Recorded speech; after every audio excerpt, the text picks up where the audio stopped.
दोस्तों नमस्कार। दोस्तों, दिल्ली के सियासी गलियारे में जैसे ही आप उत्तर प्रदेश की राजनीति का जिक्र करेंगे, वैसे ही दो सवाल आपसे टकराएंगे। पहला सवाल तो यही होगा कि उत्तर प्रदेश के मुख्यमंत्री के जन्मदिन के मौके पर प्रधानमंत्री, गृहमंत्री या बीजेपी अध्यक्ष ने उन्हें बधाई क्यों नहीं दी। लेकिन राजनाथ सिंह ने खुले तौर पर बधाई क्यों दे दी। और दूसरा सवाल, सरसंघचालक मोहन भागवत जी ने आखिर प्रधानमंत्री और गृहमंत्री का भोजन का निमंत्रण क्यों नहीं स्वीकारा। जी, ये दो ऐसे सवाल हैं जिस सवालों के साए तले उत्तर प्रदेश की सियासी बिसात बिछ भी रही है और उसमें शहमात का खेल भी शुरू हो चला है। यह एक ऐसी बिसात है जिसके भीतर का असल सच यह है, क्या वाकई दिल्ली इस तरीके से शहमात की स्थिति में लेकर योगी आदित्यनाथ को खड़ा कर देगी जहां पर उनकी पॉलिटिकल डेथ निश्चित हो जाए।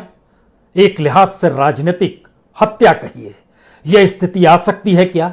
और दूसरी परिस्थिति ऐसी है जिसमें योगी आदित्यनाथ अपनी छवि को बदलते हुए ना सिर्फ अपने आप में सियासी विस्तार की परिस्थितियों को पैदा कर दें, बल्कि शायद दिल्ली से बिछ रही बिसात को ही वह मात देने की स्थिति में आ जाए। आपका सवाल होगा, संघ क्या कर रहा है। दरअसल संघ की यह अग्नि परीक्षा है, एक ऐसी परीक्षा जिसके लिए आपको शायद 4 साल पहले 2017 की उन स्थितियों को परखना होगा जब तय हो गया था कि उत्तर प्रदेश के मुख्यमंत्री मनोज सिन्हा होंगे और उस वक्त केरल में बैठक चल रही थी आरएसएस की। यहां दिल्ली में तय कर लिया गया और उसके बाद मुरली मनोहर जोशी जी के जरिए संदेशा संघ को भिजवाया गया कि मुख्यमंत्री मनोज सिन्हा होंगे। तो संघ की तरफ से जवाब था, जब इन्होंने तय कर लिया है तो फिर जानकारी देने की क्या जरूरत थी। और उसके बाद 24 घंटे के भीतर परिस्थितियां पलट गई। योगी आदित्यनाथ उत्तर प्रदेश के मुख्यमंत्री बन गए। मनोज सिन्हा आज की तारीख में जम्मू कश्मीर में है। लेकिन उस दौर और अब के दौर के बीच का सफर कोई इतना सरल नहीं है जिससे कोई समझ सके कि 2022 को लेकर जो सियासी बिसात दिल्ली से बैठकर प्रधानमंत्री मोदी और गृह मंत्री अमित शाह बिछाना चाहते हैं, उसमें प्यादे का भी हक वह किसी भी हालत में योगी आदित्यनाथ को देना नहीं चाहते हैं। और योगी आदित्यनाथ प्यादा नहीं बल्कि वजीर बनकर मात देने की परिस्थितियों को सीधे पैदा करना चाहते हैं, क्योंकि वह जान चुके हैं आरएसएस के भीतर भी कहीं ना कहीं एक खलबली है। आरएसएस के भीतर भी कुछ सवाल हैं। वो सवाल एक वक्त अगर उनको लेकर थे तो फिलहाल देश के प्रधानमंत्री मोदी को लेकर भी है। विचारधारा दोनों की ठीक है, लेकिन कार्यशैली दोनों की ठीक नहीं है। संघ के भीतर की यह परिस्थितियां बहुत चीजों को साफ कर देती है। यानी संघ ना तो मोदी का साथ छोड़ सकता है और ना ही योगी को अलग थलग कर सकता है। और इस भूमिका में आकर संघ खड़ा हो गया है। हमें लगता है कि आज चंद पन्नों को और खोलने की जरूरत है, क्योंकि इस बिसात पर जो जो प्यादे हैं, उन प्यादों के अक्स तले आखिर क्यों उत्तर प्रदेश में 2022 से पहले नरेंद्र मोदी सारी कमान अपने हाथ में चाहते हैं, जबकि यह हर कोई जानता है, चाहे वो जिले स्तर पर संगठन का निर्माण करना हो, योगी आदित्यनाथ से किसी ने नहीं पूछा। चाहे वह एमएलसी की नियुक्ति हो या कौन सा कैंडिडेट एमएलसी के पद पर खड़ा हो रहा है, कौन पहुंचेगा विधानसभा के भीतर में, योगी आदित्यनाथ की राय नहीं ली गई। इतना ही नहीं, बीते दिनों राज्यसभा का जब मौका आया तो भी योगी आदित्यनाथ की कोई राय नहीं ली गई। योगी आदित्यनाथ की शिकायत संघ से यह भी है कि दरअसल आपने तो देखा ही नहीं, हमारे मंत्रिमंडल के साथी भी दिल्ली के इशारे पर चलते हैं, हमारे साथ वो खड़े नहीं हो पाते हैं। लेकिन आप ये बताइए, विचारधारा से कभी हम डगमग हुए? लेकिन सवाल विचारधारा से आगे नरेंद्र मोदी की सियासत ने खड़ा कर दिया है। देश के भीतर में अलग अलग तरीके से चुनावी जीत जो लगातार राज्यों में होती रही, उसमें पहली बार पश्चिम बंगाल ने झटका दिया है। यह एक ऐसा झटका है जिससे ना तो आरएसएस उबर पा रहा है और ना ही दिल्ली की सियासी गलियारे में ममता बनर्जी के नाम को दफन किया जा सकता है।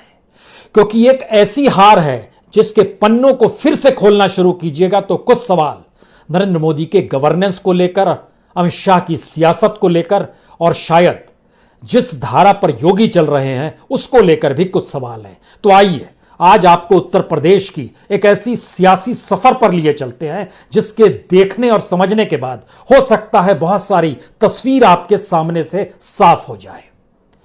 1986 में नरेंद्र मोदी बीजेपी में आए थे। उस वक्त मुरली मनोहर जोशी का युग था।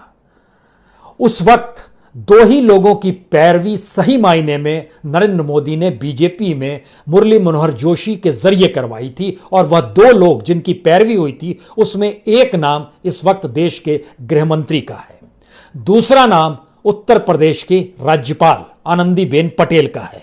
क्योंकि उस समय के डॉक्यूमेंट्स को अगर आप देखिएगा तो उस वक्त जिस पद पर बैठाया गया उस वक्त नरेंद्र मोदी को राष्ट्रीय मंत्री बनाया गया था। महामंत्री याद कीजिए गोविंदाचार्य हुआ करते थे। लेकिन इन सब के बीच नरेंद्र मोदी ने अपने दो लोगों को जब लेकर आए तो उसमें अमित शाह को बीजेपी में युवा मोर्चा का कोषाध्यक्ष बनाया। बिजनेस के परिवार से आते थे, कोषाध्यक्ष युवा मोर्चा का उन बन गए। आनंदीबेन पटेल महिला मोर्चा को संभाला उन्होंने, और इन दोनों के नामों को रखने वाले नरेंद्र मोदी थे। उत्तर प्रदेश की सियासत में चुनौती तो दे रहे हैं योगी, लेकिन राजभवन भी उनके साथ खड़ा नहीं होगा। ये आज राधा मोहन सिंह जब राज्यपाल से मिलने पहुंचे तो बाहर निकलकर उन्होंने यही कहा, एक औपचारिक मुलाकात। लेकिन इसके पीछे की बिसात दो स्थितियों को बहुत साफ दिखाती है। पहला, चलेगी तो दिल्ली की चलेगी। दूसरा, मंत्रिमंडल विस्तार जो होगा उसमें भी सारे नाम दिल्ली से ही आएंगे। आपको उन्हें ही देखना है, यानी मुख्यमंत्री की हैसियत फिर क्या पर कटर दिए जाएंगे। यह भी एक स्थिति है। लगातार इस बात को लेकर चर्चा रही कि दरअसल जो नौकरशाह गुजरात कैडर के थे उन्होंने जल्दी रिटायरमेंट ले लिया, इसलिए क्योंकि यूपी की सियासत में वह नरेंद्र मोदी के लिए एक प्यादे का काम कर सकें, जिसके जरिए एक बाज की दृष्टि दिल्ली से लखनऊ पर रखी जा सके। यह काम बीते दिनों कईयों ने किया है। एक सुनील बंसल हैं, एक सुभाष हैं, कईयों ने किया है जो अपने अपने तरीके से योगी आदित्यनाथ को बांधे रहे। लेकिन सवाल यह आया जब योगी आदित्यनाथ से संघ ने पूछा कि दरअसल आपकी शिकायत क्या है। उन्होंने कहा, जिलाध्यक्ष हमारी मर्जी का नहीं बनता है, एमएलसी हमारी मर्जी के बगैर बन जाता है, राज्यसभा में कौन जाएगा हमारी जानकारी में कुछ भी नहीं रहता है। किस बीजेपी के किसी भी संगठन में किसी भी पद को ले लीजिए, पता चलता है कि हमारे राय की जरूरत ही नहीं है, मंत्रिमंडल हमें सहयोग नहीं करता है। और इन परिस्थितियों के बीच जब आप हमें कहते हैं कि हमने तो पूरी की पूरी वोट बैंक को ही डिगा दिया है ठाकुरवाद की शैली से, तो और ब्राह्मण तक हमसे दूर हो गया है, तो फिर आप प्रधानमंत्री मोदी से क्यों नहीं पूछते हैं कि पश्चिम बंगाल में वह किसकी पीठ पर सवार थे। यह सवाल अगर योगी आदित्यनाथ के गलियारे से निकल रही है, संघ के दरवाजे पर पहुंच रही है, और संघ उस आवाज को ना सिर्फ सुन रहा है बल्कि वह समझते हुए विश्लेषण भी कर रहा है कि बंगाल में दिलीप घोष अध्यक्ष के तौर पर थे, मुकुल राय पुराने सहयोगी थे, दोनों यादव की कैटेगरी में आते हैं, ममता बनर्जी ब्राह्मण है, और ब्राह्मणों को दूर करने की परिस्थिति में आरएसएस आती नहीं है। उत्तर प्रदेश की सियासत में अगर ठाकुर और ब्राह्मण टकराने लगे तो उसमें कार्यशैली का जैसे ही जिक्र हुआ वैसे ही सवाल यह आया, क्या आपको प्रधानमंत्री मोदी की कार्यशैली ठीक लगती है। यानी उत्तर प्रदेश की बिसात दरअसल एक पश्चिम बंगाल के चुनाव के बाद और इस देश के मौजूदा हालात के मद्देनजर कुछ इस तरीके से गूंधी जा रही है जो बिसात चौसर में तब्दील हो रही है। जिस चौसर में पासा कौन कैसे फेंकेगा और उसको परिभाषित कौन करेगा, यह भी तय होने की स्थिति आ रही है। लेकिन कुछ और स्थिति को अगर आप बिनना चाहेंगे तो दिल्ली की बिसात साफ तौर पर कहती है कि दरअसल योगी आदित्यनाथ कहीं से फिट नहीं है कि उनकी अगुवाई में या उनके कहे अनुसार अगर बीजेपी चलेगी तो फिर वह चुनाव उत्तर प्रदेश का जीत सकती है। उनकी दृष्टि बड़ी साफ तौर पर कहती है कि वो तो सिर्फ ठाकुर वाले नेता हैं, पिछड़ा विरोधी हो गए हैं, ब्राह्मण विरोधी हो गए हैं, और मुसलमान तो साथ आएगा नहीं। यानी जो योगी हिंदुत्व के बड़े नेता एक वक्त में माने गए थे, आज की तारीख में अब वो भी नहीं रहे। यहीं पर एक दूसरा सवाल उस बिसात के काउंटर में खड़ा हो रहा है, क्या वाकई इस दौर में योगी ने 3 सवाल अपने सामने रख छोड़े हैं। और उनको सलाह देने वाले लोग भी कह रहे हैं अब आप समझने की कोशिश कीजिए, क्योंकि आप आरएसएस से नहीं निकले हैं, आप तो हिंदू महासभा की देन रहे हैं। क्योंकि आपके साथ जो परिस्थितियां जुड़ी रही हैं उसमें आपकी पहचान किसी भी हालत में हिंदू युवा रक्षा वाहिनी के तौर पर थी। और गोरखपुर में जब आप मठ के भीतर रहते थे तो वहीं से पहली आवाज राम मंदिर को लेकर भी निकली थी। उस समय याद कीजिए, रक्षा पीठ के पूर्व महंत हुआ करते थे दिग्विजय नाथ। उन्होंने सवाल किया था 1949 में अयोध्या में राम मंदिर को लेकर। आरएसएस तो 1964 में विश्व हिंदू परिषद बनाने के बाद आई, लेकिन उसके बाद भी जो हिंदू महासभा के भीतर का सवाल दिग्विजय नाथ के बाद महंत अवधनाथ ने उठाया। और याद कीजिए 1989 में जब उन्होंने धर्म संसद में अयोध्या का सवाल उठाया था और उनके शिष्य के तौर पर योगी आदित्यनाथ की मौजूदगी थी। इसीलिए जो लोग तुलना कर रहे हैं कि दरअसल योगी आदित्यनाथ की नहीं चल पाएगी, क्योंकि जब कल्याण सिंह की नहीं चल पाई तो इनकी क्या चलेगी, तो यह समझना चाहिए कल्याण सिंह हिंदू महासभा की देन नहीं, और हिंदू महासभा संघ की तुलना में कहीं ज्यादा कट्टर संगठन के तौर पर उसकी पहचान आज से नहीं सावरकर के दौर से रही हुई है। यानी आरएसएस की पहली जरूरत है कि गवर्नेंस के तौर पर दिल्ली में अगर नरेंद्र मोदी हैं तो विचारधारा के तौर पर हर हाल में योगी आदित्यनाथ साथ खड़े रहें। और दिल्ली चाहती है कि योगी आदित्यनाथ उनके इशारों पर नाचे। योगी आदित्यनाथ चाहते हैं कि उनके अनुकूल अगर परिस्थितियां बना दी जाएंगी तो उत्तर प्रदेश भी जीत जाएंगे और विचारधारा के साथ हमारी कार्यशैली भी ठीक हो जाएगी। लेकिन कार्यशैली तो तभी ठीक होगी जब जिन लोगों की नियुक्ति दिल्ली से की जा रही है वो हमें सहयोग करें। इसी उलझन के बीच एक सवाल यह भी है कि गुजरात मॉडल या फिर योगी का मॉडल, मोदी मॉडल या योगी का मॉडल। जैसे ही गवर्नेंस को लेकर जिक्र शुरू होता है वैसे ही योगी और मोदी मॉडल दोनों एक सरीखा आरएसएस को भी दिखाई देता है और शायद इस देश को भी दिखाई देता होगा, जिसमें किस तरीके से उत्तर प्रदेश के भीतर एक वक्त इनकाउंटर हुए, एक वक्त किस रूप में ठाकुरवाद खुले तौर पर उभरता चला गया, किस तरीके से योगी आदित्यनाथ की पूरी कार्यशैली काम करती रही और नरेंद्र मोदी की कार्यशैली राष्ट्रीय स्तर पर काम करती रही। दोनों में आप कोई बहुत भिन्नता नहीं देखेंगे। लेकिन सवाल यह था कि गुजरात मॉडल के भीतर हिंदुत्व की प्रयोगशाला का उपयोग 2002 में खुलकर किया गया था। उत्तर प्रदेश के साथ इनकाउंटर हो या फिर लव जिहाद का मामला हो या फिर भीड़ तंत्र की परिस्थितियों का पैदा करना रहा हो या फिर जिस तरीके से कहा गया कि हम यहां पर माफिया को निपटारा कर रहे हैं, जो भी गुंडा राज था उसको खत्म कर रहे हैं, वो सारी चीजें अपनी जगह, लेकिन वह कोई मॉडल नहीं दे पाया। यानी बीते 4-4.5 बरस में कोई योगी मॉडल उभर कर इतना ही बार आया कि योगी मॉडल ने हर बोलने वाले शख्स को खामोश कर दिया। और यह परिस्थिति से आरएसएस खुशी है, उसके भीतर कोई सवाल नहीं है, क्योंकि इन सब स्थितियों के भीतर का एक अनूठा सच यह है कि 2017 तक योगी को मोदी और दिल्ली का सियासी गलियारा भी फ्रिंज एलिमेंट मानता था, लेकिन आरएसएस ने उसी फ्रिंज एलिमेंट को गद्दी सौंप दी। अब सवाल यह है कि क्या वाकई आरएसएस चाहती यह है दिल्ली में बैठकर, और मोहन भागवत यूं ही दिल्ली नहीं पहुंचे, वो जान रहे हैं कि अगर अटल बिहारी वाजपेयी और लाल कृष्ण आडवाणी की जोड़ी सॉफ्ट और हार्ड के बीच चलती रही तो फिर सॉफ्ट और हार्ड के बीच में योगी और मोदी साथ क्यों नहीं चल सकते हैं। इस लकीर को खींचने का प्रयास भी आरएसएस अपने तौर पर कर रही है, क्योंकि जिस जोड़ी को यह देखा गया कि मोदी और अमित शाह की जोड़ी, यह दोनों की जोड़ी गुजरात से आती है और गुजरात को लेकर गंगा पे कितना भरोसा गुजरातियों का है, इसको लेकर संघ के भीतर भी कई तरह के सवाल हैं। आज उन सवालों का जिक्र नहीं करेंगे, लेकिन इन परिस्थितियों का जिक्र जरूर होगा कि अपने तौर पर जो वोट बैंक की परिस्थिति बना रहे हैं खुद योगी आदित्यनाथ और जो बीजेपी सोच रही है उसमें भयानक अंतर है। भयानक अंतर का मतलब यह है कि बीजेपी को संभाले हुए पन्ना प्रमुख से लेकर जिला अध्यक्ष तक की नियुक्ति दिल्ली के जरिए और खास तौर से कह सकते हैं अमित शाह के जरिए जो हुई, उनकी दृष्टि में अभी भी योगी आदित्यनाथ नहीं समझ पाए कि पटेल का क्या महत्व है, प्रजापति का क्या महत्व है, बनिया का क्या महत्व है, विश्वकर्मा का क्या महत्व है, मौर्य का क्या महत्व है, इन सारी चीजों का क्या महत्व है। लेकिन वहीं पर एक दूसरा सवाल योगी आदित्यनाथ का गलियारा खड़ा करता है। यह ओबीसी की राजनीति के जरिए एक वक्त देश संभाला जा सकता है, लेकिन ओबीसी की राजनीति उत्तर प्रदेश में नहीं चलेगी। आपको उससे हटकर चीजों को साधना सीखना होगा।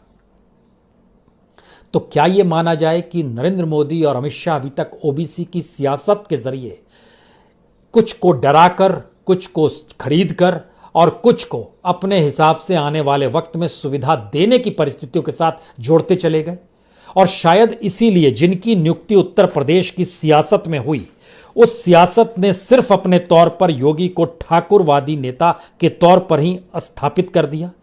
लेकिन दोबारा लौटिए कि जो है दत्तात्रेय होसबोले हों, चाहे वो बीएल संतोष हों, चाहे राधा मोहन सिंह, आज जब मुलाकात की उन्होंने, इन तमाम परिस्थितियों को जब आप आरएसएस के भीतर से टटोलना शुरू कीजिएगा तो योगी का साथ किसी ने नहीं छोड़ा है, यानी उनकी कुर्सी को खतरा नहीं है। सवाल यह कि क्या वाकई अरविंद कुमार शर्मा, जो नौकरशाह उत्तर प्रदेश के जाति के लिहाज से भूमियार, जो भूमियार ब्राह्मण लिखते थे, उसको गुजरात में ब्राह्मण समझा गया और वहां से जब यहां लाया गया तो कहा गया इनको डिप्टी सीएम बना दीजिए, और दूसरी तरफ से आवाज आई कोई डेमोक्रेसी नाम की चीज होती है या नहीं होती है, या फिर पैराशूट से उतार कर राज्य में आप मुख्यमंत्री और डिप्टी सीएम बनाएंगे।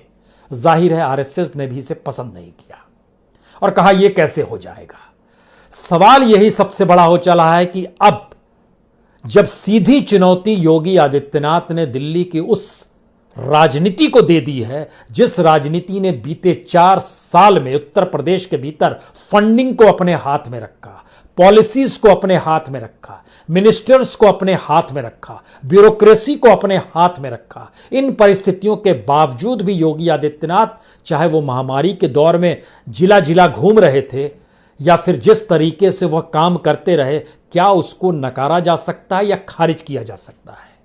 क्योंकि विचारधारा तो लखनऊ में भी अपनाई जाती है, जैसे दिल्ली में अपनाई गई धारा 370 को लेकर, ट्रिपल तलाक को लेकर, इन सारी चीजों को लेकर, या अयोध्या में राम मंदिर को लेकर विचारधारा तो यहां भी थी, लेकिन कार्यशैली ठीक नहीं है। यहां भी कट है, वहां भी कट है, वहां भी लोगों से कट चुके हैं, यहां भी लोगों से कट चुके हैं, और शायद यही एक स्थिति है जिसमें सहयोग और सबको साथ लेकर चलने की परिस्थितियां गायब हो गई है। इसीलिए इस बिसात में क्या किसी एक को गिरना होगा? क्या वाकई योगी आदित्यनाथ को झुकना होगा? क्या वाकई नरेंद्र मोदी अपनी सियासत को लेकर वापस पोटली बांध लेंगे? ये सारे फिलहाल सवाल हैं, लेकिन सवाल यह है कि ये सवाल लंबे चल नहीं सकते हैं। इनका रास्ता और समाधान दोनों तुरंत चाहिए, क्योंकि सितंबर अक्टूबर तक आते आते चुनावी घमासान राज्य में शुरू हो चला होगा। और यह हर कोई जान रहा है कि मौजूदा स्थितियों में बीजेपी की स्थिति बहुत नाजुक है। उस नाजुक स्थिति को एट पार तभी खड़ा किया जा सकता है जब घोषित तौर पर समाजवादी पार्टी सिर्फ यादवों की पार्टी बन जाए, कांग्रेस पार्टी सिर्फ गांधी फैमिली की पार्टी बन जाए, और मायावती आज की तारीख में तो है नहीं। एक वक्त 206 विधायक हुआ करते थे, लेकिन आज की तारीख में तो 11 विधायकों को जब निकाल दिया तो 6 विधायकों पर आकर टिक गई हैं। तो वहां तो लाले पड़े हुए हैं, और उनकी मौजूदगी के पीछे कभी सीबीआई और ईडी तो आ ही जाएगी। ये सारी परिस्थिति बतलाती है कि उत्तर प्रदेश में सियासी गद्दी साधने के लिए जाति और समीकरण बेहद महत्वपूर्ण रहेंगे, और उसके एट पार वो गवर्नेंस महत्वपूर्ण रहेगी, जिस गवर्नेंस को सफलता तब मिल सकती है जब उस गवर्नेंस के ना रहने पर लोग डरने लगे, जैसे बिहार में हुआ। नीतीश कुमार यही डराते रह गए कि लालू की सत्ता की मौजूदगी आपको 90s में ले जाएगी, लेकिन क्या वाकई यहां पर यह परिस्थिति पैदा हो सकती है? क्योंकि यहां तो दर्द मुजफ्फरनगर के दंगों से ज्यादा बुरी स्थिति में लाकर गंगा के तट पर पड़े शवों ने खड़ा कर दिया। इस स्थिति ने लोगों के मनोबल और उम्मीद दोनों को डिगा दिया है। शायद यही वजह है कि दिल्ली से पैराशूट के जरिए जिस अरविंद शर्मा को भेजने की तैयारी है, वह पार्टी लोकतंत्र ही उसकी इजाजत नहीं दे रहा है। और सवाल यह है कि दिनेश शर्मा की कुर्सी जाएगी या केशव प्रसाद मौर्य को हटा दिया जाएगा, या स्वतंत्र देव की जगह केशव। ये तमाम छोटे छोटे घटनाक्रम है जिसके अक्स के भीतर में एक तरफ नरेंद्र मोदी है और दूसरी तरफ योगी आदित्यनाथ है। यहीं से उस मॉडल की शुरुआत होती है, जिस मॉडल के भीतर का अनूठा सच यही है कि योगी अगर ब्राह्मणों के खिलाफ नजर आए तो नरेंद्र मोदी भी ब्राह्मणों के खिलाफ ही नजर आए। आरएसएस इसे बाखूबी समझ रही है। अगर योगी ठाकुरवाद की राजनीति में सिमट कर रह गए तो नरेंद्र मोदी भी अपने तौर पर ओबीसी की सियासत में सिमट कर रह गए। फिर वही स्थिति बन रही है। अगर विचारधारा का जिक्र है तो विचारधारा से ना तो मोदी डिगे ना योगी डिगे, फिर वही स्थिति है। तो दोनों में से शहमात की परिस्थिति में क्या वाकई किसी की मात होगी, या फिर धीरे धीरे 2014 के बाद से इस देश के भीतर में और बीजेपी के भीतर डेमोक्रेसी का जिक्र जरूर है, लेकिन वह पूरी तरीके से ऑटोक्रेटिक वे में चलती है। और ऑटोक्रेटिक मानसिकता जब पार्टी के भीतर आ जाएगी तो सवाल यह नहीं बचेगा कि कौन सही है कौन गलत, किसकी चलेगी और नहीं चलेगी। यही परिस्थितियां दिल्ली की मानसिकता में आज की तारीख में समा गई है। शायद इसीलिए दिल्ली में जब मोहन भागवत जी को भोजन का निमंत्रण दिया गया तो उन्होंने बोला स्वास्थ्य ठीक नहीं है, अभी भोजन नहीं करेंगे, और निमंत्रण नंबर 1 और नंबर 2 की तरफ से था। यही वो स्थिति है जिसमें योगी आदित्यनाथ अपने तौर पर जब वहां पर दत्तात्रेय होसबोले पहुंचे या बीएल संतोष पहुंचे, कोई पहुंचे, उन्होंने जो पूरी फहरिस्त गिना दी और बताया कि अगर आप रहते तो आप तो 4 साल भी नहीं चल पाते, आपको तो चलने दिया ही नहीं जाता, गवर्नेंस आपकी नहीं, पैसा आपकी नहीं, फंडिंग आपकी नहीं, पॉलिसी आपकी नहीं, तो आप कैसे चल पाते। सवाल यहीं से सबसे बड़ा निकलता है, क्या वाकई गांधीनगर से दिल्ली तक का रास्ता तो नापा जा सकता है, लेकिन अगर बीच में लखनऊ खड़ा हो जाए तब फिर दिल्ली क्या 2024 को देखने की स्थिति में आएगा या नहीं आएगा।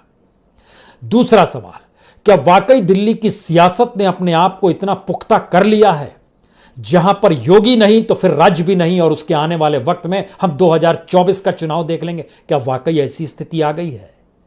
और तीसरी परिस्थिति यह है कि क्या वाकई योगी आदित्यनाथ जिन 3 सवालों से जूझ रहे हैं, उन 3 सवाल अगर योगी आदित्यनाथ ने अपना लिए तो फिर उनके लिए बहुत अनुकूल स्थिति हो जाएगी। पहली यह है कि मोदी की छवि होगी, योगी की छवि तले दब जाएगी। क्या मोदी की छवि योगी की छवि तले दब सकती है? नहीं दब सकती है तो क्या योगी अपनी छवि को बदलते हुए मोदी की तर्ज पर अपनी सियासत का विस्तार करेंगे, गवर्नेंस के तौर तरीके बदलेंगे, जैसे गुजरात मॉडल पीछे छोड़कर नरेंद्र मोदी दिल्ली और देश के एक नए मॉडल की दिशा में बढ़ गए। तीसरा सवाल है, क्या वाकई 2022 दिल्ली का रास्ता लखनऊ के जरिए बनेगा या वह सिर्फ और सिर्फ नरेंद्र मोदी की सियासत के जरिए बनेगा। क्योंकि पश्चिम बंगाल ने जो डेंट किया है उसने कई सवालों को जन्म दे दिया है। ममता बनर्जी ब्राह्मण, ममता बनर्जी ईमानदार, ममता बनर्जी सादगी का प्रतीक, ममता बनर्जी संवाद, लोगों के संवाद और शब्दों से जुड़ा हुआ, यानी हिंदी पट्टी में राहुल गांधी रहे हों या फिर दूसरे कोई नेता हो, शब्दों को उस रूप में उपयोग नहीं ला पाए जैसे नरेंद्र मोदी ले आए। लेकिन यह जादू 10 साल तक चल गया, 10 साल 2024 तक चलेगा ही। सवाल यह है कि हिंदी पट्टी में तकरीबन अगर देखा जाए तो यह तकरीबन 225 से ज्यादा सीटों पर प्रभाव बनाती है। योगी आदित्यनाथ भी बिल्कुल खांटी हिंदी शब्द ही बोलते हैं उनके साथ, लेकिन शैली वो नहीं है जो नरेंद्र मोदी के साथ उत्कृष्ट और कहे हुनरमंदी के साथ जिसको तराशा जा चुका है, वह स्थिति है। लेकिन आज की स्थिति में योगी इस बात को समझ गए हैं, बेरोजगारी का सवाल, अर्थव्यवस्था का सवाल, इंडस्ट्री ठप होने का सवाल, अंतर्राष्ट्रीय तौर पर प्रधानमंत्री की छवि, ये सारी चीजों को अगर मत दीजिएगा तो फिर आरएसएस के पास कोई ऑप्शन ही नहीं बचेगा कि किसी दूसरी छवि को डूबने ना दें। और इस देश के भीतर में आरएसएस के लिए एक छवि अगर मोदी की है तो दूसरी छवि योगी की है, कोई तीसरी छवि वो देख नहीं पा रही है। सूर्य की तरह और चांद की तरह इन दोनों परिस्थिति में योगी और मोदी फिट नहीं बैठते हैं।